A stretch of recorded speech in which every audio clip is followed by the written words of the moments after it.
108 and 109 air conditioning systems, making them work right.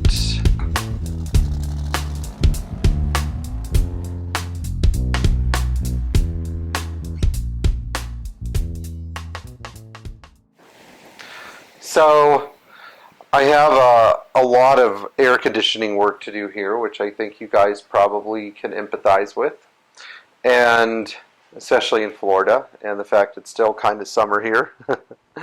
And today we're going to talk about a component that is in the 108, 109, 115, and 107, and 116 air conditioning systems that almost never gets replaced. And that is the capillary tube type expansion valve. So the only manufacturer for these things now seems to be Four Seasons.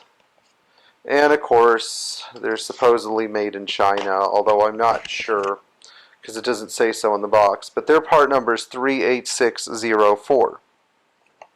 And these things I'm going to tell you where they're located so that you know where to find it. And I'm also going to tell you how to test these guys with your AC system working. So first of all, the number one complaint I get is my AC system is holding a charge perfectly, but it fails to get cold. So your AC system is holding all its freon, it's not leaking, but it is not getting cold. And if you have a 107, this is going to be behind the dash, behind the instrument cluster and the AC suction hose. Same for a W116. If you have a W114 or 115, it's actually going to be under the right side of the dash, below the glove box, very tight against the heater case. If you have a W111 coupe, it's going to be hidden still outside of the evaporator case, but behind the evaporator case. And the worst part is, if you have a W108 or 109, it's going to be hidden inside the evaporator case. So you got to pull the whole evaporator case out. Now, early 108s and 109s had these located outside of the evaporator case, thankfully. But the later ones, you know, it's a job. It's like 4 or 5 hours to replace it. Finally, on the 113, they didn't have the cap tube, this little guy, but they were located behind the glove box.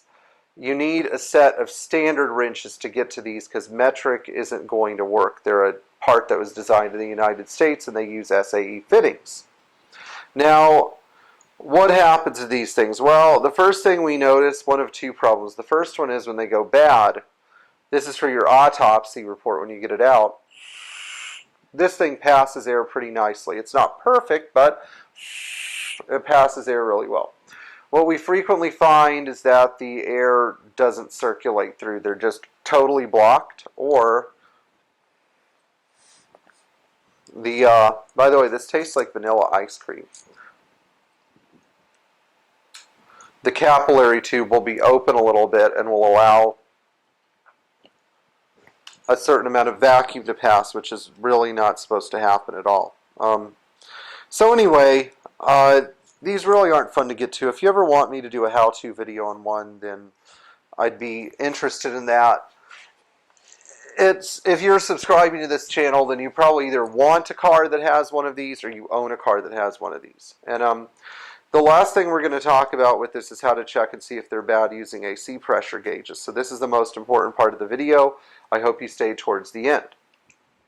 A car with a bad expansion valve is going to do one of two things. Number one, the pressures on the left or right side, on the high pressure and low pressure side, are going to be perfectly equal, which is a little rare, but it does happen.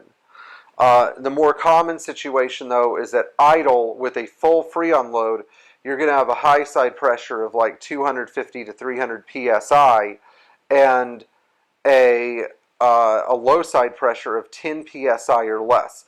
That means that your suction side of your compressor is basically going to be pulling a vacuum on itself because it can't pass anything through this valve. And if you're doing an AC compressor reseal, which we've talked about in our other videos, you really should replace this valve if you want your AC system to work 100%. So anyway, be sure to like, subscribe, make sure to hit the bell for notifications, leave your comments below, and good luck taking care of your classic Mercedes Benz, and especially the air conditioning system.